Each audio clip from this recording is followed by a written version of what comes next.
आज का एजेंडा में हम चर्चा करेंगे rising Rajasthan global investment summit 2024 के आयोजन को लेकर।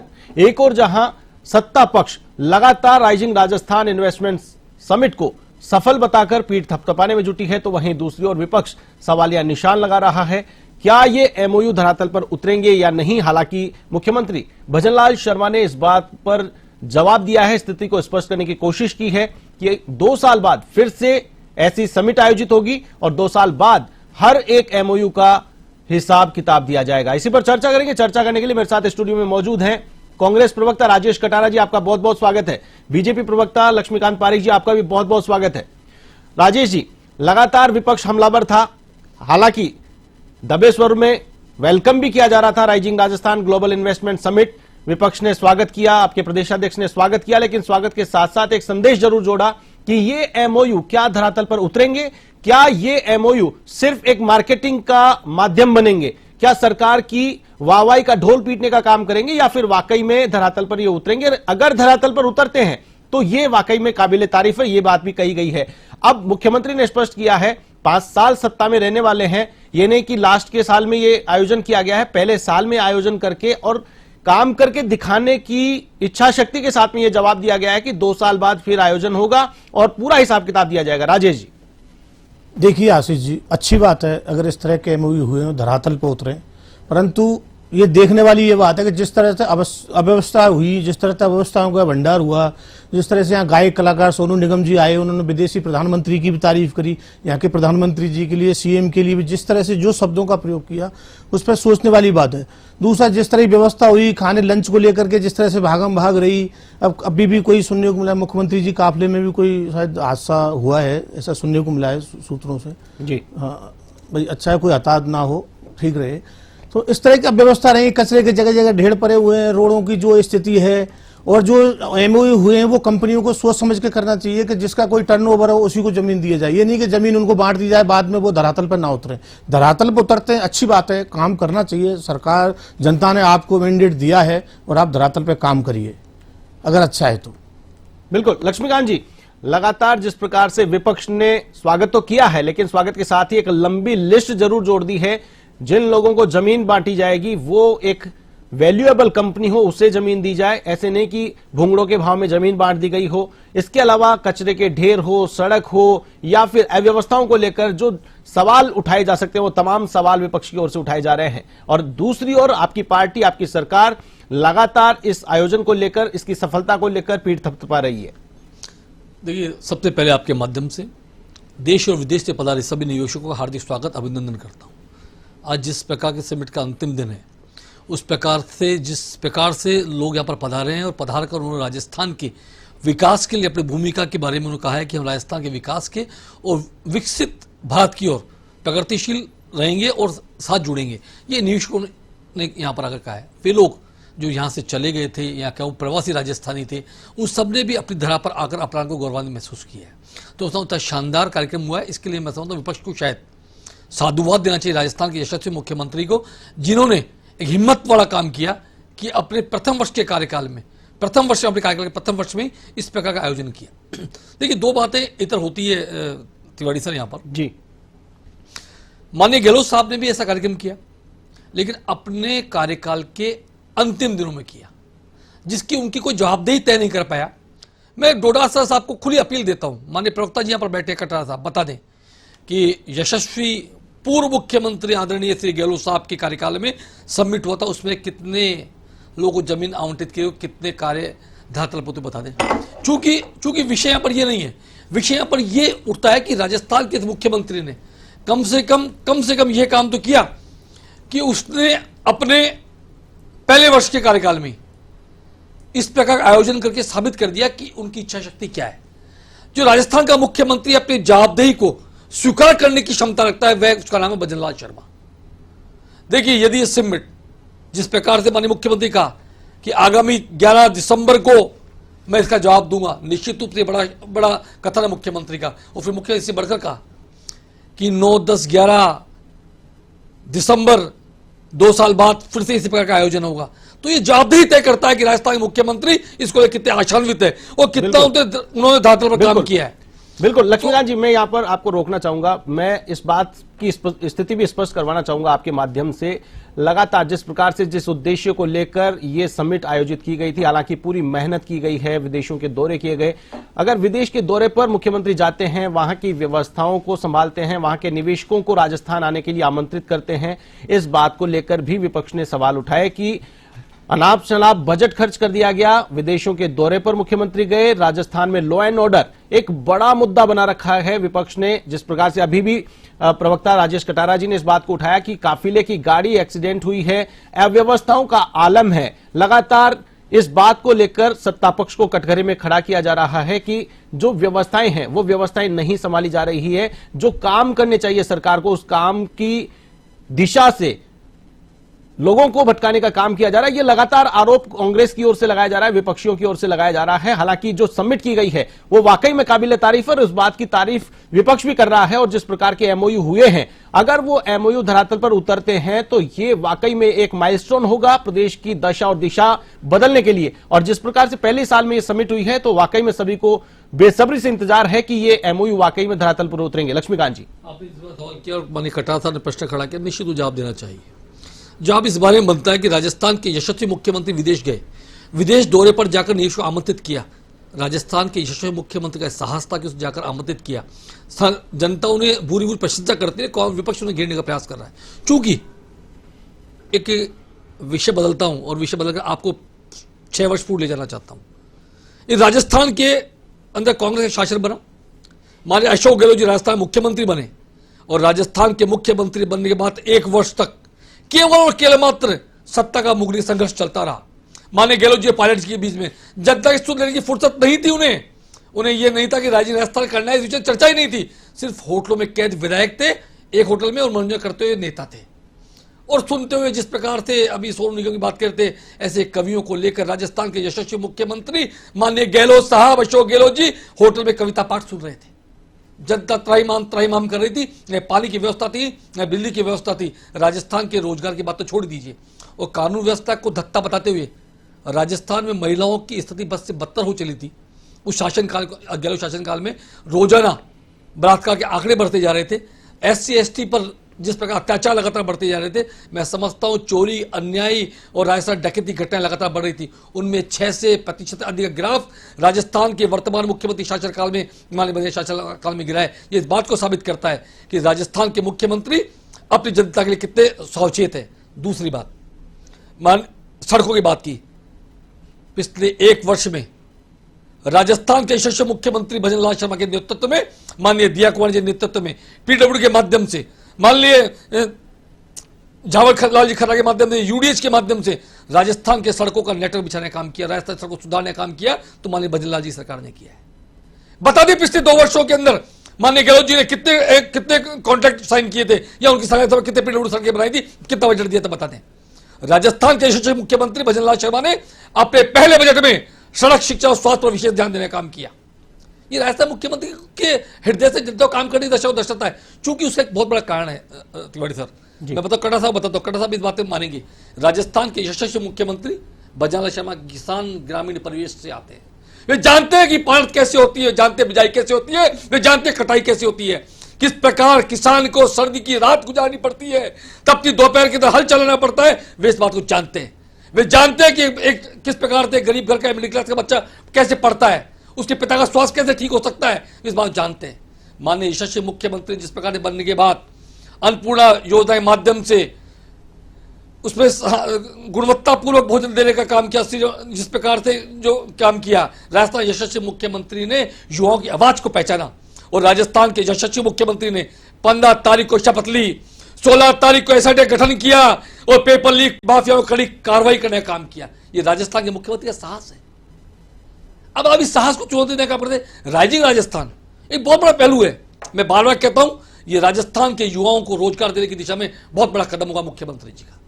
मैं समझता हूं विपक्ष को तो स्वागत करना चाहिए। निश्चित रूप से माननीय कटारा साहब ने कुछ अव्यवस्था बात की, निश्चित हो सकता है कुछ कमियां रही हो, उनको हमेशा ठीक करने का प्रयास किया, लेकिन अच्छा लगता विपक्ष वहां जाता, विपक्ष ने होता देने के बाद वहां नहीं गया। आपको सत्ता पर सुझाव वहां पर देते इसको लेकर के, तो अच्छा लगता। आलोचना की आलोचना मत करिए, सिर्फ और सिर्फ आलोचना करना आपका धर्म है, इसलिए आलोचना करें, ये बात कहीं भी ठीक नहीं हो सकती। बात ठीक वहां पर उतरती है जहां पर जाकर आपके सत्तात्मक पक्ष अपना सुझाव देता कि इसको इस प्रकार से ठीक किया जा सकता है। आप कहते सड़क टूटी हुई थी, ठीक थी, फलाना थी, व्यवस्था में अव्यवस्था ये होती है तो वह कार्यक्रम सफल होता है, ऐसा मेरा मानना है। यदि आज समिट के माध्यम से जिन 430 से अधिक देशों को लोगों को बुलाया गया था, वे सब लोग इसमें सहभागीदार बने, ये इस कार्यक्रम की सफलता है। आपको सड़क पे लगे हुए कुछ स्थानों पर गंदगी को ढकने कुछ चीज लगाई गई होगी या कोई कंस्ट्रक्शन हो दिखाना, तो वो आपको दिखती है, लेकिन विश्व भर से आए हुए लोग जो राजस्थान की सरकार की बुरी हुई प्रशंसा कर रहे हैं, राजस्थान की जनता की प्रशंसा कर रहे हैं, राजस्थान के उद्योग को निवेश देने की बात कर रहे हैं, वे आपको दिखते नहीं है।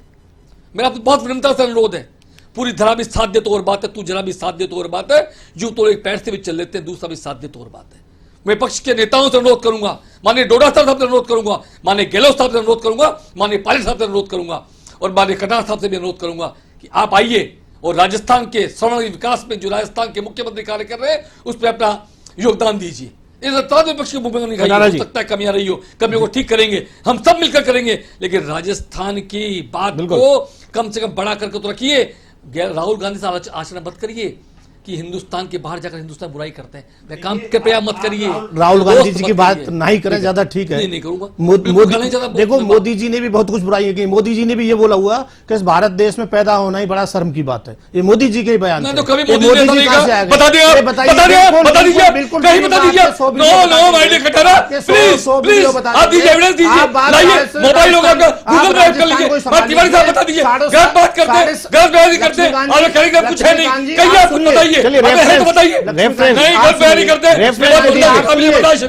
आप लक्ष्मीकांत जी आप सुनिए, राहुल गांधी वो आदमी है जिसकी 3 पीढ़ियों में शहीद हो गए, आप क्या करोगे, क्या देश के लिए किया आपने? आप जमी जमाई कुर्सी पे माल खाने वाले लोग राहुल गांधी की तुलना करोगे? राहुल गांधी की क्या नाम लेने लायक, क्या नाम लोगे राहुल गांधी जी, क्या करोगे? आज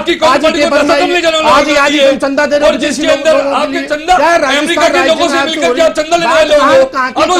लक्ष्मीकांत जी बात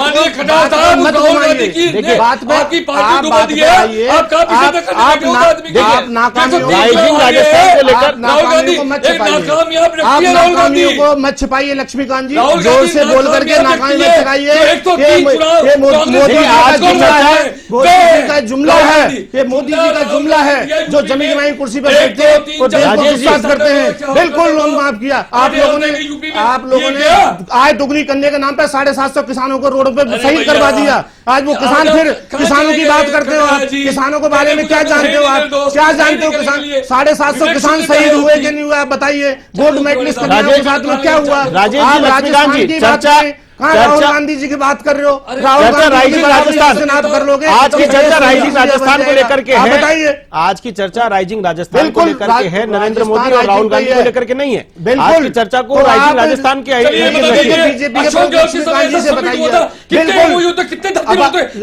लक्ष्मीकांत जी आपको धरती पर आए बताइए, अभी आप बताइए, आप सुनिए की क्षमता रखिए, आप क्षमता है बताइए ना, आप सुनिए, सीधे पूछ आप बोल रहे थे, सुनिए ना, अब जवाब ठीक है, देने दो, ठीक है, जवाब ले लीजिए, ठीक है, जवाब ले लीजिए, ठीक है, राजेश जी जवाब दीजिए। लक्ष्मीकांत जी को शायद ये पता नहीं है, ठीक है, कि 2 साल कोरोना काल में निकल गए थे। ये कोई कोरोना काल इनको पता नहीं, अभी इनको मालूम याद दिला देता हूं मैं, 2 साल कोरोना काल में निकले थे, उसके बाद उन्होंने किया, उसके बाद सरकार बदल गई। आपने जो अड़ंगा लगाया, आपने मेट्रो को डिले किया, आपने सुनिए मेट्रो को डिले किया, आपने रिफाइनरी को ढंग से डिले किया। अब आप सचिन पायलट की बात कर रहे हैं, आप अपनी पार्टी की बात कर रहे हैं, आप दूसरी बात क्या कर रहे हो? आप अपनी पार्टी की उपलब्धियां कराइए। आपके मंत्रियों के खिलाफ तो FIR दर्ज हो रही है, आपके मंत्रियों के खिलाफ तो FIR दर्ज हो रही है। आप बताइए क्या ऐसा नहीं हुआ? आपके खुद में कैसी बातें करते हैं? सामंजस्य नहीं लक्ष्मीकांत जी, आपके मंत्रियों के खिलाफ FIR दर्ज हो रही है, आप जनता के पैसे को लुटा रहे हो, आप जनता आयोजनों पे खर्च कर रहे हो, आप सामंजस्य बैठाइए। आप क्या करोगे? आपके कल बोल रहे नितिन गडकरी जी बोल रहे थे आधा घंटे के लिए लाइट चली गई, अब ग्रीन एनर्जी की बात करने वाले लोग हैं ये, मंत्री उठ के चले गए। जवाब देते हैं, कितने MOU जो किए थे वो धरातल पर उतने, ये सवाल है इनका, ये जानना चाह रहे हैं। देखिए हर चीज पे एक टाइम लगता है, टाइम लगा उस पर, तो ये तो पता था आ गए, और जिस तरह की स्थिति और परिस्थिति थी राजस्थान में, आपको पता है लोगों की जान मान का कितना खतरा था। कोरोना काल में जिस तरह से राजस्थान टूटा, या तो फिर वो समिट आयोजित नहीं करनी थी, काम हुआ। अगर आपको इस बात का खतरा था तो वो समिट आयोजित नहीं करनी थी। समिट आयोजित करनी थी तो फिर उसका क्या सक्सेस रेशियो है ये तो बताना ही पड़ेगा ना, हिसाब देना पड़ेगा। जैसे आज भजनलाल जी ने कहा कि मैं हिसाब दूंगा, पूरे एक एक एमओयू का जवाब दूंगा, कितना धरातल पर उतरा है। तो ये उस समय के विपक्ष में थे, आज सवाल पूछ रहे हैं, हालांकि सत्ता पक्ष में। आशीष जी, जो सबमिट हुए उसमें जो एमओयू हुए उसके बाद में इन्होंने उनको वहीं ब्रेक कर दिया, इन्होंने उसको आगे बढ़ाया ही नहीं। इनको इनकी जिम्मेदारी बनती है, एमओयू हुए जनता के पक्ष में हुए, इन्होंने आगे उसको बढ़ने ही नहीं दिया, नया काम ला के ले आए। आप जैसे रिफाइनरी का काम देख लिए, कितना लेट हो गया इनकी वजह से रिफाइनरी का काम। आप देखो मेट्रो को इन्होंने कितने दिन अटका दिया। इन्होंने जो योजनाएं थी उनको, जैसे इंदिरा रसोई का जैसे 500 थाली मिलती थी उस समय इन्होंने 100 थालियां कर दी। आप देखिए चिरंजीवी योजना का नाम बदल दिया इन्होंने, दूसरा नाम कर दिया। उस पर 25 लाख रुपए हम जो प्रीमियम ले रहे थे 5 लाख पे वो प्रीमियम ले रहे हैं, उसको भी इन्होंने कम कर दिया। ये इस तरह की बातें, लॉ एंड ऑर्डर की आपने देखा, लॉ एंड ऑर्डर की क्या धज्जियां उड़ी हुई है। आप देखो अपराध का ग्राफ कहां से कहां पहुंच गया, आपस में इनमें सामंजस्य नहीं है। ये हमारी सरकार की बात करते हैं, खुद की सरकार की थोड़ा बात कर लीजिए। मंत्रियों के खिलाफ एफआईआर दर्ज हो रही है आपके, इनको खुद मंत्रियों से ही खतरा है, खुद के मंत्रियों से। आप बताइए तो ये क्या धरातल पर उतारेंगे। सफाई कर्मचारियों को भर्ती अभी की इन्होंने, उसको ही कैंसिल कर दिया इन्होंने। ये काम कर रहे हैं, आगे से आगे बढ़ने का काम है इनका। ये कहीं ऐसा ना हो जो पहले इनके प्रधानमंत्री जी ने कहा था 2 करोड़ नौकरियां देंगे, 15 लाख रुपए खाते में आएंगे। इस तरह का आयोजन ना हो कि जनता का पैसा कहीं लूटा जाए, जनता का जो टैक्स का पैसा जो बेचारा खून पसीने की कमाई है उसको ये इस तरह का आयोजन में खर्च करें। अच्छा है ये काम करें, अगर एमओयू हुए धरातल पर उतरे, जनता को उनको फायदा मिले तो विपक्ष साथ है, विपक्ष हर चीज के साथ है, परंतु वो कोई वादा ही ना रह जाए, कोई जैसे सफों का पहले चलते थे उस तरह का काम ना हो। तो अभी जो एमओयू हुए हैं, अभी भजनलाल सरकार जिस दिशा में कदम उठा रही है, अगर वो एमओयू धरातल पर उतरते हैं, विपक्ष का साथ चाहिए तो क्या साथ देने के लिए तैयार है? नहीं, विपक्ष तो साथ है, विपक्ष को मना करता अच्छे काम के लिए, कभी मना नहीं किया। विपक्ष तो कह रहे हैं कि जमीनें ऐसे मत बांट देना, जमीनें बिल्कुल, ये तो कहना ही पड़ेगा। पहले ही होते आया इस तरह का, जमीनें कहीं दे दी जाए कई लोगों के लिए, जैसे बनी बनाई चीज दे दी। एयरपोर्ट जिस तरह से दे दिए इन्होंने, रेलवे को जिस तरह से दे रहे हैं, आज जनता को कितना नुकसान उठाना पड़ रहा है उसके लिए। सारी चीज पार्किंग तक महंगी हो गई, हर चीज होगी। अब देखिए कल भी कोई यात्री वहां खाना खा रहा था, कॉकरोच निकला उस खाने में, वो किसको दिए? प्राइवेटेशन किया उसका। ये जनता को भुगतनी पड़ रही है इस तरह की। इतने पैसे 200 रुपए का उसने कोई समोसा लिया, उसमें कॉकरोच तक निकला। तो ये प्राइवेटेशन का काम है, किसकी जिम्मेदारी है? किसी ने जिम्मेदारी ली, सरकार को जिम्मेदारी उठानी चाहिए जब इन्होंने प्राइवेटेशन किया है तो उसका तो जवाबदेही तय करनी पड़ेगी और इनको लेनी पड़ेगी जवाब। चलिए जवाब ले लेते लक्ष्मीकांत जी से। सवालों की झड़ी लगाई है राजेश कटारा जी ने, जिस प्रकार की जो आशंका व्यक्त कर रहे हैं, और चाहेंगे कि सत्ता पक्ष में आप हैं और आपकी पार्टी की ओर से आपको जवाब देना चाहिए। लक्ष्मीकांत, निश्चित रूप से सवालों की झड़ी लगाई, लेकिन राजीव राजस्थान जुड़े कोई सवाल नहीं थे। मैंने तो एक सीधा सवाल पूछा था और मेरा सवाल सीधा सही था कि सम्माननीय गहलोत साहब ने भी अपने समय ऐसे सबमिट की थी, उसमें एमओयूज किए थे, कितने धरातल पर उतारे सरकार ने बता दें, उसमें कितना काम गहलोत साहब ने किया बता दें। नहीं, इनका सीधा आरोप है कि आपने बंद कर दिए। एक मिनट सुने, 1 मिनट मैं आ रहा हूँ आशीष जी की बात पर। हमने बंद कर दिए जब आपने एमओयू किए थे, उसके बाद आपको 6 से 8 महीने का समय मिला था, करीब 10 महीने का समय मिला था। आपने उस 10 महीने के समय में एक भी एमओयू को धरातल पर उतारने का काम किया तो बता दें। आपने एमओयूज के माध्यम से कितने लोगों को लाभान्वित करने का काम किया वो बता दें। आपने उनके लिए किस प्रकार का औद्योगिकरण का क्षेत्र निश्चित किया हो वह बता दें। मात्र एमओयू करना, सबमिट करना, आयोजित करना, जवाबदेही तय नहीं करना, ये गलत तरीका है। मैं इस पर विपक्ष में हम भी रहे। आपने कहा 2 साल तक कोविड निकल गए, इस देश के नहीं पूरे विश्व के 2 वर्ष कोविड निकल गए थे, बात बिल्कुल सही है। लेकिन उसके बाद हिंदुस्तान और पूरा विश्व भी अपने राह पर चल पड़ा और उदयमान और विकसित भारत की ओर हम सब निकल पड़े। तो क्या राजस्थान में पिछड़ गया था क्या? उसके बाद तो आपको उसके बाद तो करीब 2 से 2.5 वर्ष का समय मिला। आपने उस तमाम समय के बाद आपने मात्र 1 वर्ष पूर्व इस पर सबमिट का आयोजन किया। एक मिनट आप सुन ले प्लीज, देखिए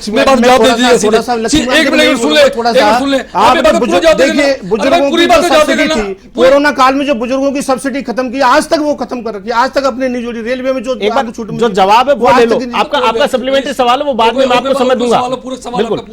बिल्कुल, एक सवाल का जवाब पूरा आ जाए, उसके बाद आपका दूसरा सवाल ले लीजिए। लक्ष्मीकांत जी, सम्मानीय कटार साहब जिस पर बातें करते हैं, मैं समझता हूँ आज के परिदृश्य में इस प्रकार के सवाल करना कांग्रेस के लिए उचित नहीं लगता।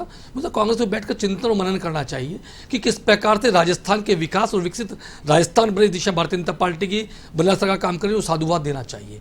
मेरा जहाँ तक मानना है, माने गहलोत जी को बड़े मन के साथ आना चाहिए तो कहना चाहिए था कि ये जो हम नहीं कर पाए वह काम भजनलाल जी कर रहे हैं, जो पहली बार विधायक बने और पहली बार मुख्यमंत्री बने, उस व्यक्ति पीठ थपथपानी चाहिए थी।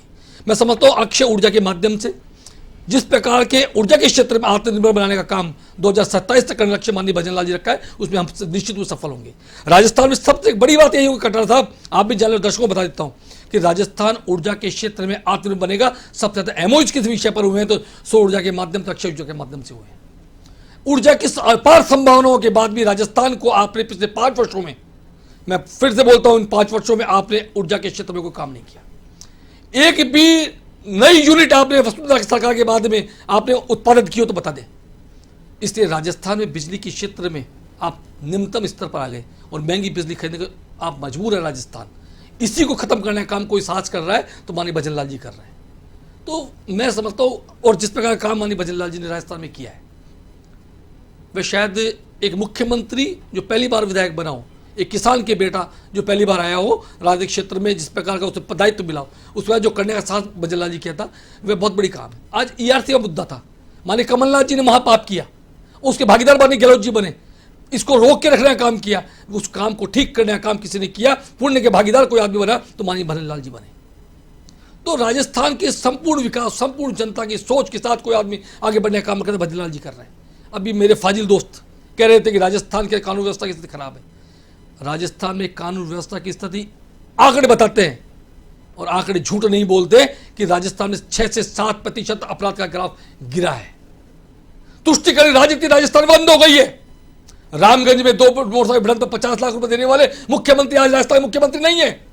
वाल्मीकि समाज का व्यक्ति को 2 मुस्लिम आदमी मार देते हैं, हत्या कर देते हैं पुरानी बस्ती के बेटे की, लेकिन राजस्थान की तत्कालीन अशोक गहलोत सरकार नहीं जागती और उसे 5 लाख का मुआवजा तब मिलता है जब पूर्व विधायक मोहनलाल गुप्ता धरने पर बैठते कलेक्टर के सामने। ये तुष्टिकरण राजनीति की प्रकाष्ठा नहीं थी तो क्या थी?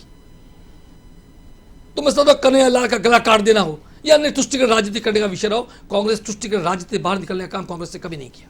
ठीक है, राजस्थान के विकास की जब बात कर रहे थे, अभी हमारी रपट की सबकी बात कर रहे थे, राजस्थान में कई सारे विधायकों और पूर्व मुख्यमंत्री घर के बाहर पुलिस की नोटिस लगी, राजस्थान जनता ने देखेंगे नहीं देखे बता दें। राजस्थान के अंदर मुख्यमंत्री का संघर्ष और जलते हुए टायर, सड़क पर जलते हुए टायर राजस्थान जनता देखेगी नहीं देखे बता दें। और राजस्थान के यशस्वी पूर्व मुख्यमंत्री गहलोत जी ने अपने पूर्व मुख्यमंत्री को निकम्मा न करा, कहा कि नहीं कहा बता दें। तो जिस प्रकार का संघर्ष, सत्ता का संघर्ष चल रहा था, होटलों विधायक कैद थे, राजस्थान की जनता की सुध लेने की फुर्सत माननीय गहलोत साहब को नहीं थी। माननीय गहलोत साहब दिल्ली दरबार के चाटुकारिता व्यस्त थे लगातार, राजेश जी, और वहां पर खर्च पहुंचाने का काम कर। बिल्कुल बिल्कुल राजेश जी, देखिए भाषण लच्छेदार देना बहुत अच्छा है, अच्छी भाषण देते आप जवाब दे दीजिए, आप जवाब दे रहे हैं हम। बिल्कुल, ईआरसीपी का मुद्दा केंद्र ने अटकाया, केंद्र के हाथ में था सारा। आपने अटकाया? नो कमलनाथ ने अटकाया। कमलनाथ जी बात दोषी उसके लिए बता दीजिए, आइए करिए डिबेट में। सरकार बोलूंगा बोल नहीं पाएगी। सरकार जिस तरह से आपने गिराई, एमपी की सरकार जिस तरह से आपने गिराई, जनता ने आपको वोट नहीं दिए, आपने जिस तरह से गिराई, आप जिस तरह से जीएसटी का पैसा, आप जिस तरह से जीएसटी का पैसा नहीं दिया लोगों को, आज जीएसटी का राजस्थान के हिस्से का जीएसटी का पैसा आपने नहीं दिया। माननीय अशोक गहलोत जी का काम है, जिन्होंने इतने स्तर पे, इतने तरीके से इन्होंने कोरोना काल को इसको जिस तरीके से किया, जो प्रबंधन किया। आपका जो लॉकडाउन था वह फेल हो गया, लोग रोडों पे मारे गए, कितने गलत तरीके से जो लॉकडाउन लगाया आपने, आज भी लोग परेशान हो रहे हैं उससे। आपकी कोई भी नीति हिंदुस्तान में आपने जितने 10 साल में जितने लोगों के साथ पाप किए हैं, उन पाप को जनता समझती है। चाहे वो कोरोना काल का प्रबंधन हो, आपके कोरोना काल में जिस तरह से लोगों को आपने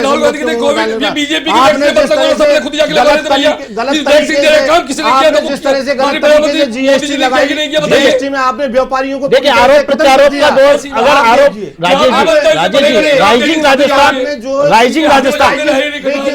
अभी जो राइजिंग राजस्थान का एमओयू हुआ है, बात होने दो। अभी इतनी प्रशंसा किस तरह कर रहे हो, आपको बैक होना पड़ेगा, आप देख लेना 2 साल बाद में आप नई बात करते हुए मिलोगे। आप जिनकी बिल्कुल क्यों ना पड़ेगा कोई वजह, कतनी है, क्यों ना पड़ेगा कोई वजह, कोई स्पेशल वजह से खुद की पीठ खुद ही थपथपा रहे हो। जनता से जाके पूछिए, नारेबाजी हुई है क्यों ना पड़ेगा सामने, आप नारेबाजी होना पड़ेगा सामने, विरोध हुआ है इनका। जिस तरह से कोई व्यवस्था नहीं संभाल पाए, क्या एमओयू बुक करेंगे? हम तो चाहते करें भाई जनता का पैसा वो, परंतु ऐसा ना हो जिस आदमी कंपनी का ट्रांजैक्शन देखें और जमीन कहीं ऐसा ना हो गरीबों की जमीन उनको बांट दी जाए और बाद में कोई ध्यान ही नहीं दिया जाए, उसको नई तरह से। इस सवाल का जवाब ले लेता हूं संक्षेप में लक्ष्मीकांत जी, क्योंकि समय की सीमा है। एक सबसे बड़ा सवाल जो मेरे को शुरू से लेकर एंड तक नजर आया है, राजेश कटारिया जी का जो आरोप है कि जमीनें हैं वो कोड़ियों के भाव नहीं बांट दी जाए, कहीं इन जमीनों की बंदरबाट नहीं कर दी जाए। जो कंपनी है जिसको जमीन अलॉट की जाए सस्ती दरों में, वो वाकई में उसके लिए हकदार हो, कैपेबल हो, उसका वजूद हो, उसी कंपनी को वो जमीन दी जाए। देखिए, विपक्ष को पूरा मौका मिलेगा इस बात को कहने का। यदि गलत करेंगे तो निश्चित रूप से आप सबको सामने होगा, लेकिन राजस्थान के मुख्यमंत्री सही और पारदर्शी काम करने के लिए जाने जाते हैं, और राजस्थान के मुख्यमंत्री इस बात की साक्षात जनता की गवाही के साथ कह सकते हैं कि राजस्थान के मुख्यमंत्री जनता के हित के फैसले करेंगे। कई बंदरबाट करने वाली स्थिति हमारी बनने वाली नहीं है, क्योंकि इस सरकार में कोई जियाजी नहीं है रॉबर्ट वाड्रा जैसा जो जमीनों खा जाए, जो जमीनों खा जाए, जो जमीनों खा जाए। तो जमीनों को खाने वाले कौन थे? इनके जियाजी थे, इनके यही करेंगे। ये अडानी और अंबानी का नाम देते ही ऐसे छिड़ जाते हैं। ये कहा रावत आप करिए ना, उसको करिए ना, कोई रावत वाड्रा करिए ना। आप 10 साल से केंद्र में करिए ना, आप कुछ क्यों नहीं कर रहे हो? आप क्यों नहीं नाम लेना लगता है? आपसे कुछ साबित नहीं होने वाला, आप सिर्फ नाम ले सकते हो, करिए ना कार्रवाई। क्यों नहीं किया? समय की सीमा है, आपको रोकना अडानी के नाम लेने से आप लोगों के पतंगे लग जाते हैं। आप जो संसद को भंग तक कर देते हो। अडानी ने सब क्या छुपा हुआ है? जी बिल्कुल बिल्कुल, आप संसद बिल्कुल संसद को बिल्कुल आप संसद को मैं माफी चाहूंगा, आप दोनों से माफी चाहूंगा। राइजिंग राजस्थान तक इस चर्चा को सीमित रखिए, राइजिंग राजस्थान तक इस चर्चा को सीमित रखिए, समय की सीमा है। राजेश जी, लक्ष्मीकांत जी, राजेश जी मैं रोकना चाहूंगा, जवाब देने के बजाय राजेश जी, लक्ष्मीकांत जी रोकना चाहूंगा, समय की सीमा है। राइजिंग राजस्थान इन्वेस्टमेंट समिट को लेकर यह चर्चा हमने की थी, इस चर्चा से भटकते ही काफी समय लग सकता है, यहीं आपको रोकना चाहूंगा। इस चर्चा में शामिल हुए आप दोनों मेहमानों का बहुत बहुत धन्यवाद। बहुत